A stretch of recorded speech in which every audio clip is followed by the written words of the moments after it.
Years of being 14, I would go to Fort Lauderdale Beach every day and sit on the beach.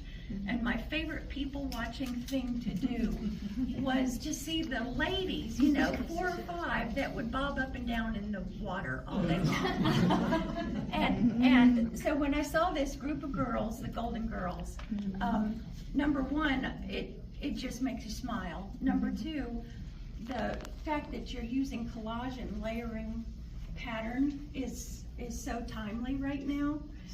The fact that these 5 women could be anywhere in the world, they're just best friends, and it gives you that sense of community that just makes you smile. But the thing that I really enjoyed the most about this piece, as far as the execution goes, is the line, your use of line and their facial expressions.